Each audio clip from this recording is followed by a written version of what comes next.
Welcome back to Grassroots Media. Welcome back to this week's edition of the Malone's Record Service Evan Monroe Show, presented by Critters Corner, where we cover everything on the range with the West Greene Buffaloes football team. As always, I'm joined here with Buffaloes head coach Evan Monroe.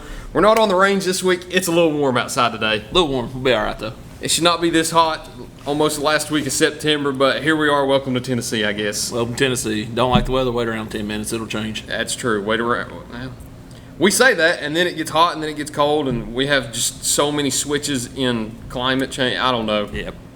You can't really explain it. No. There for a little bit, it was 50 degrees in the morning. I was walking outside. I was like, man, it feels great. And now it's back in the high 80s. I'm like, big boy. I like the colder weather as a big boy. Mm-hmm. I got plenty of insulation to keep me warm. I like the cooler weather. Ready for it to cool down so I don't walk outside and start sweating all the time. But got to live with East Tennessee weather. It's the crazy part. You get it for a few days, and then it's back to this. Yep. And then I'm sure somewhere in October, too, it'll be 80 degrees sometime else. I'm sure it will. It always is. That or it'll snow on Halloween. Something crazy like that will happen. It's Tennessee. I'm sure everybody by now is used to it. Maybe. Maybe, yeah. It takes a lot to get used to. But this past Friday night, you had Unicoi County out here on the range.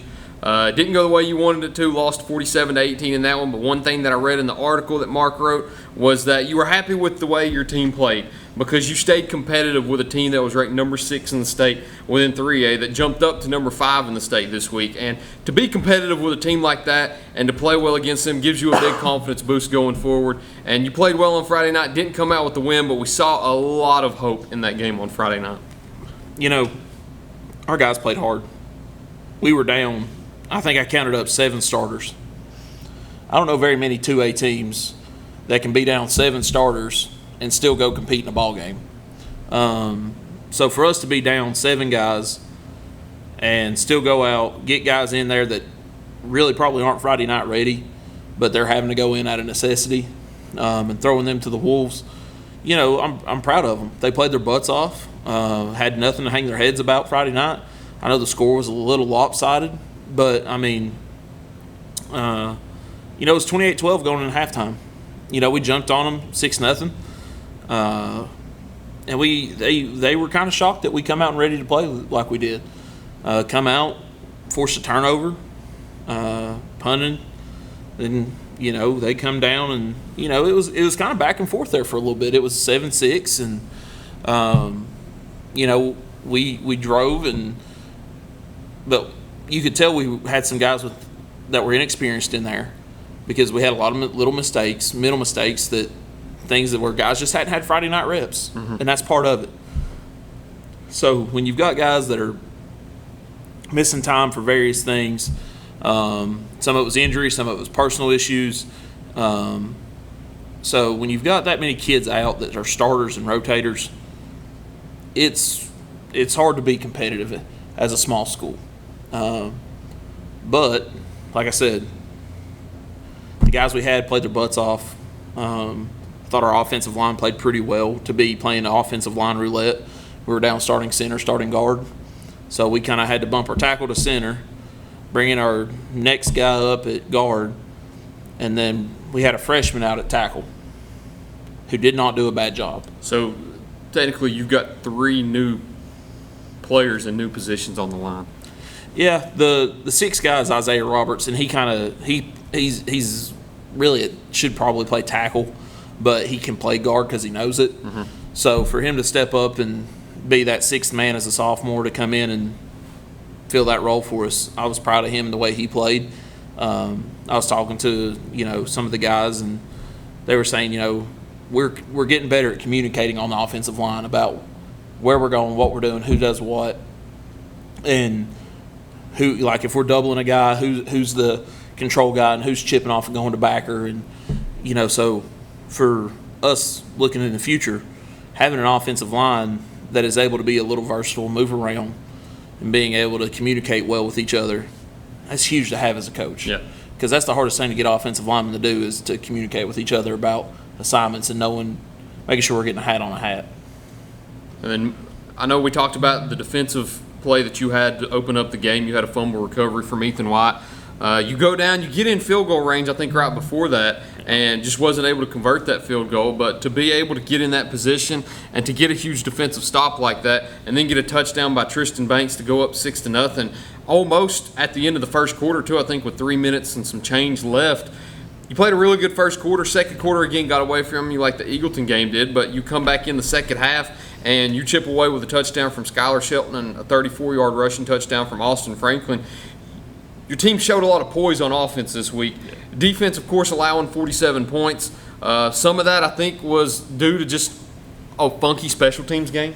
Yeah. I think that's something we got to mention where there were, I don't know how many to be exact, but a lot of onside kicks, and when they weren't technically onside kicks, they were kicked in an area where no players were that allowed them to recover. So I don't know if it's necessarily a ton of the defense's fault in that situation, because the offense was, like you said, scoring and then immediately getting the ball back, scoring, and then immediately getting the ball back again. You mentioned to me off air before we started, there was a stretch where they had 30 straight offensive plays. So that's hard to overcome that. A lot of times people won't see that when they see a 47-18 final when it's a 4-score game like that. But when you really break it down and look at it like that, the defense played well and the offense played well. I think the special teams might have been just what it was on Friday night a little bit. Yeah, you lose 3 possessions like that. Yeah, that's big. It's huge. You're not going to beat any team losing 3 possessions and they just right down the field and score. You get the ball in short field position. Your defense is gassed. You're frustrated because your defense is gassed and you give up another special teams play. Yeah. We just – that's part of it. Being as many guys down as we were, most of those guys were special teams guys, and you've got a couple younger guys that are inexperienced guys going in, and just that sense of urgency or the little bit of sense to say, hey, that ball's rolling, bouncing. Let's not jump up and try to grab it. Let it roll out of bounds. And, we did it twice where we jumped up and tried to grab it over our head, and it went off our tip fingers and they grabbed it. Where if we'd have just let it go, it probably goes out of bounds when we get the ball. Yeah. They had a heck of a kicker that could do whatever he wanted to with the ball. That was pretty impressive. But it was frustrating as the defensive play caller to be like, I didn't have a chance to stop and think. Like, okay, what are they doing? What adjustments do I need to make? How do I fix what we're doing? It was just you're on your toes the whole time. Yes. I'll tell you, I was wore out Friday night after that game because just mentally tired because I had to think the whole game, the whole second half, really. But that's part of it. You got to win all 3 phases of the game. Doesn't matter how good you do on offense. Doesn't matter how good you do on defense. Special teams can make or break a game. And it broke it for us Friday night.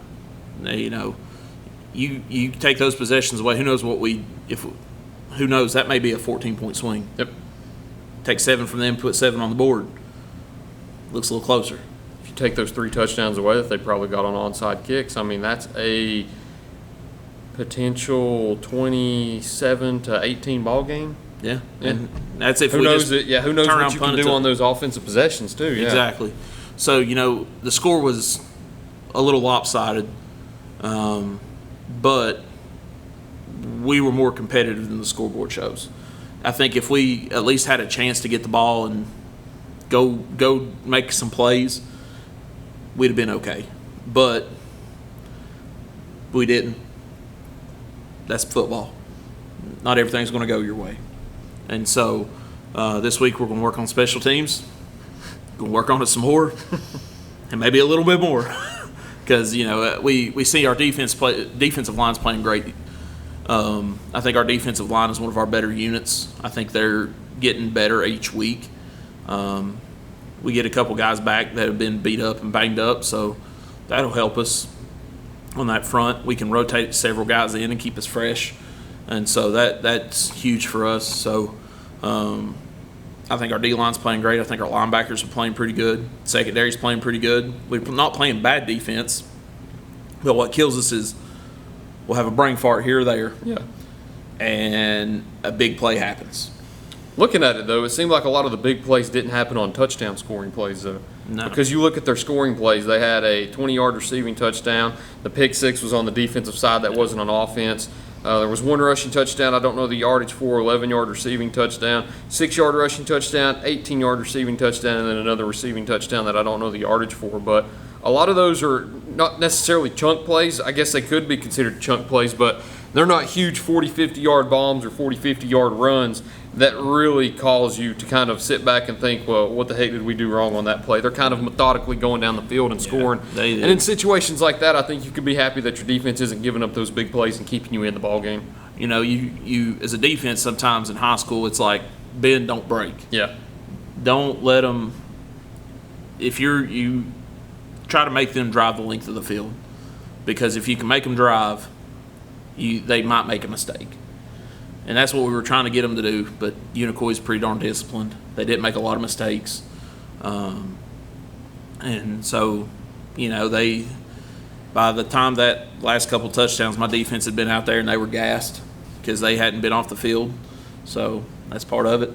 And we're on next week. We'll move forward now. I think one thing that we had mentioned a few weeks ago, maybe last week on one of these shows, was that special teams is such an important part of the game, and I myself don't really realize that, but I think last week was the week that made me realize it, because having those onside kicks happen like that makes you realize how important special teams is. But you don't see a lot of teams do that with that many onside kicks in a football game. But you talk about last week, we had mentioned how we expected Austin Franklin to get the ball a lot more too, with Austin Brown getting injured the week before, and he had 94 passing yards, 83 rushing yards, had a rushing touchdown, and that helped you stay in the ball game a lot too. Hit another great night on offense also. Yeah. You know, if Braden McCamey was a little bit faster, he probably scores. We, you know, early in the game, we roll out and, you know, we throw one of our route combos, and the safety sucked up to take the one, and McCamey's just down the sideline, and Austin did a great job putting it out there, and McCamey catches it. He's got nobody within 10 yards of him. He probably don't make it another 10, 15 yards before somebody's tackling him.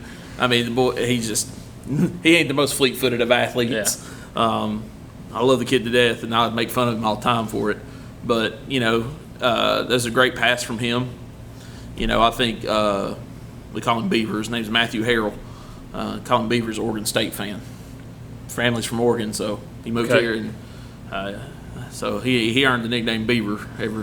We run a little wheel route with him, and I thought he dropped it at first, but he kind of hit him right in the hands. He squeezed it, and, you know, it was 2 really good balls from Austin. You know, I thought Tristan Banks ran the ball really, really well Friday night. We just didn't get enough touches, and it's hard to score when you're on defense for 30 straight plays. That's correct. I talk about with Cumberland Gap every single year, they're such a ground and pound team that you have to make the most of what you do on offense. I think going forward, if people take anything away from this game, it's the fact that you've got to do the same against Unicoi County, because they might kick 4 onside kicks against you. Yeah. So that's something that I think a lot of teams might take notice of going forward. But we talked about it at the beginning of the interview. Flush this one down the toilet, throw it behind you. You've got a very important week ahead of you now. Absolutely. It's South Greene week. It's a rivalry week. It's the milk can game. Not only is it that, it's now a region game. Absolutely. Which ups the stakes and makes it even more important now. Before we talk about that, we've got to get a break in first, so we'll be right back in just a minute. We need to get a word from our sponsor, so stay tuned with us, and we'll preview that milk can game right here in just a minute here on Grassroots Media. Pizza Inn offers contactless buffet to go with JoJo's Family Feast or anything on our menu for carryout. We also honor birthday parties and cater to businesses and large events. We make it easy. Call us today. Pizza Inn Greenville. For more than 30 years, Tommy's Plumbing has served customers in East Tennessee with licensed and professional plumbing services. From installing your new faucet to replacing your existing piping system, our team at Tommy's Plumbing is trained to handle the job with professionalism, attention to detail, and integrity. By offering warranties on most products installed by our technicians, Tommy's Plumbing stands behind our work, ensuring that your plumbing needs are not only met, but that your problem is solved for the long term. When you need reliable and professional plumbing service, Tommy's is the only call to make. So give us a call today and let us show you the Tommy's difference.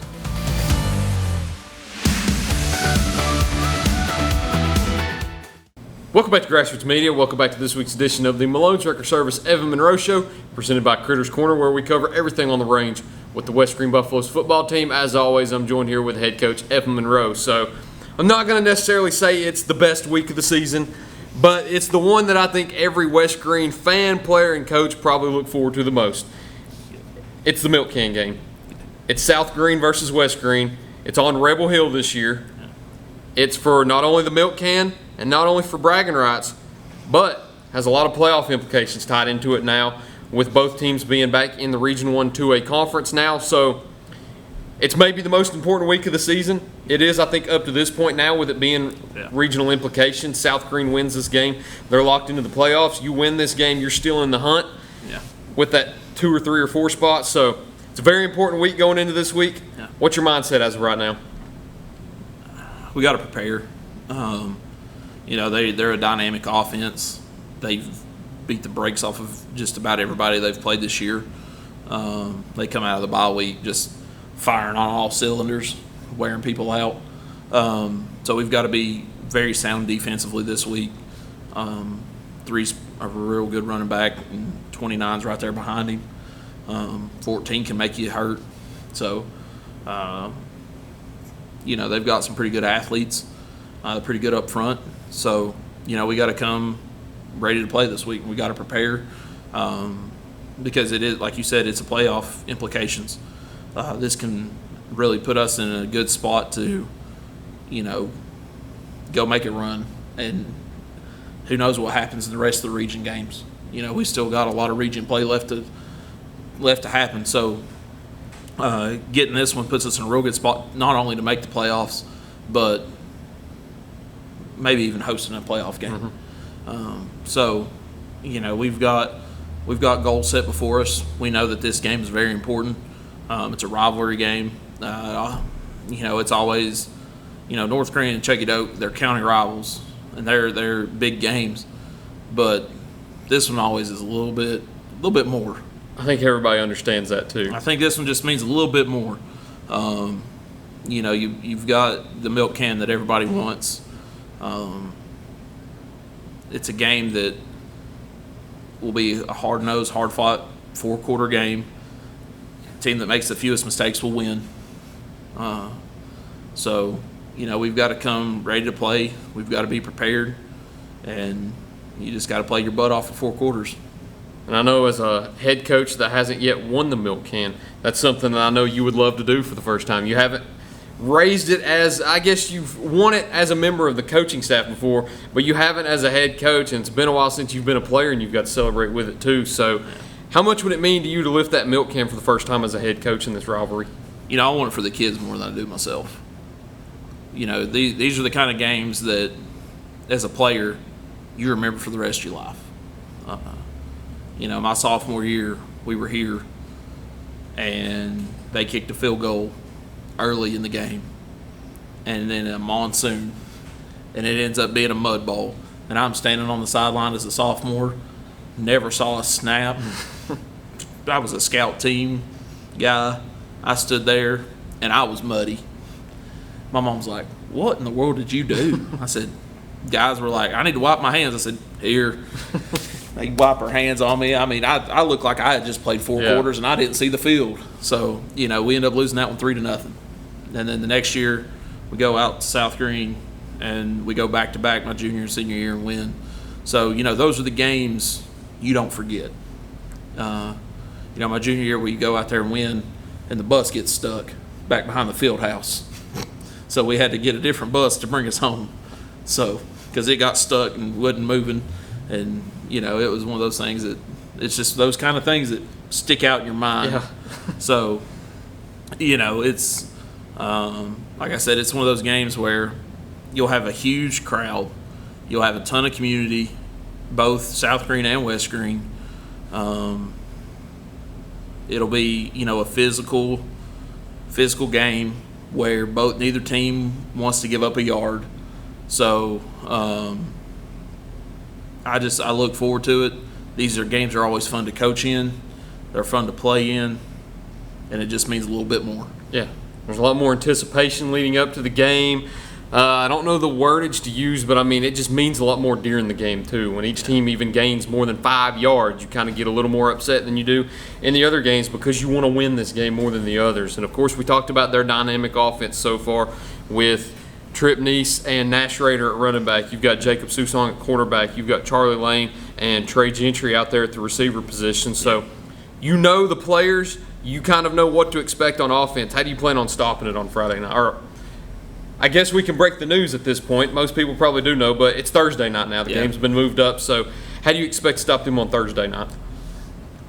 I think we just have to be physical with them up front. Their offensive line's pretty good,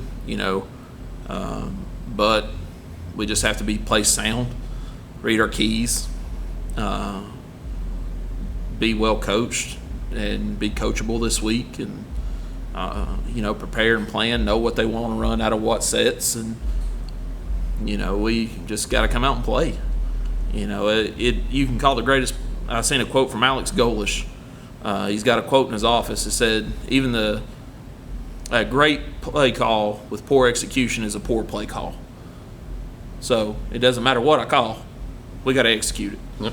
90% of football is blocking and tackling. Whichever team does that better is probably going to win the ball game. Probably correct most times. So if we come out and we play hard and we do like we're coached to do, I think we'll be all right. But we've yet to do that, so we'll see. And then when you see their defense, too, when you line up out there on offense, what do you expect their defense to throw at you to kind of stop it? It's kind of funny because they run the same thing we do. They run same terminology, same thing, because Coach Mark Greenlee coached with Coach Joe Case, the defensive coordinator, for years. That's one thing I was going to mention. There's a lot of ties in with this game, so I think a lot of the reasons why these games are closer than people expect them to be every single season is because of that. You've got Joe Case over there on the opposite side of the river that used to coach here, and you've got a lot of the same things that happen on offense and defense, a lot of the same terminology. So each team knows how to stop the other because they're so familiar with each other. Yeah, we know that Coach Case is probably one of the most prepared people, that he's going to have everything we've ever ran, and he's going to have it charted out, and we know what he's going to do. I've seen how prepared he is. He does a great job as a defensive coordinator out there. So it'll be a challenge for us this week to really get us to play and get them frustrated on defense, to throw some of our tendency breakers in there and get them to where they're uncomfortable and not really knowing what to expect. So, but like I said, 90% of football is blocking and tackling. Whatever team does it better Friday night's probably going to win the game. As always, too, at the end of every interview, you've got 3 keys to the game that you need to carry out. I have a feeling I know what 2 of the 3 are, but I'm interested to see what are your 3 keys to the game this week in the Milk Can game against South Greene. We got to be better on special teams this week. I figured that was the first one you thought of. Yep. Special teams is a third of the game. People don't think of it that way, but a huge punt return, a blocked punt, onside kick, a great kick return, that can set you up for success. Yep. Or failure, depends on how it goes against you. So all facets of special teams have to be better this week. 2, I feel like we need to stop the run this week. If we can shut the run game down, the conditions are supposed to be a little sloppy Thursday. We make it hard for them to run the ball and have to air it out. And it's rainy, slick ball. You never know what can happen. So I think stopping the run this week will be huge for us. And the third one, score more points than the other team. Those are 2 of the 3 that I was going to say. Special teams, and you always got to score more points than the other team. Yeah. I was waiting to see what that one in the middle was. Am I getting that predictable? It's all right. It's hard to win football games if you don't score more points than the other team. Exactly. Defense has got to play well this week. That's because they can score in buckets. They've done it the past 3 weeks, and they can score in a hurry. So if we kind of have to make them march down the field and not give up the big chunk plays, I think that gives us a chance to score more points than they do. I look back there, and I can't help but notice when I look right behind you, if anybody has ever been in the West Greene Fieldhouse before, you've got the Milk Can years painted on the walls up here. And I know more than anything you'd like to add another year on that this upcoming Thursday night. I'd love to. That's something else we have to mention. I know we alluded to it, but game has been moved to Thursday night now. Yes. Thursday night, I don't know the exact time, but I think 7 is what it will stick at. That's what it originally was on Friday night, but moved to Thursday night now. Expected start time of 7 o'clock. This is being recorded on Monday, right before school ends, so of course details will be worked out throughout the rest of the day, and of course everybody will know it by the time this is released later tonight, but we have received word that the game's been moved up. So a little bit of a shorter week now, maybe a little bit harder to prepare for, but I know when it comes to West Greene and South Greene and both coaching staffs that I know really well, each team will be prepared no matter how many days go into the preparation. Yeah. But unless there's anything else you'd like to add, I think that's all I've got for you this week. I'm glad we're getting healthy. I'm getting most of those guys back this week. So getting healthy at a good time right before we really dig into our region schedule. Should be a good game Friday night. I mean, it's always an exciting game. It is. It's one of those games you throw the records out the windows. It's going to be a knockdown, drag-out fight for 4 quarters. And with it being on Thursday night now, I think there'll be a lot more people show up now because you might have some fans from Chucky Doak or North Greene show up. You might have some opposing coaching staff show up too because they might not be playing on Thursday night and can come out and scout you guys for that game. So I say it, I think, every week on the Greenville interviews I do, but if you're looking to show up to the game this Thursday night, show up early because it is not only always packed for a Milk Can game, but with it being on Thursday night now, that will draw a lot more attention to the game. So show up earlier. You might be parking on the road. Probably will be anyway. That's a long walk too up there to Rebel Hill. It's a hike. It is. It's a hike. But good news for you, you don't have to make the hike. You just have to make the drive up there to Rebel Hill. But, Coach, that's all I've got for you this week. Appreciate you once again. No problem. Thank you all for watching this week's edition of the Malone Trekker Service Evan Monroe Show, presented by Critters Corner. Look forward to seeing you next time here on Grassroots Media. Go Buffs.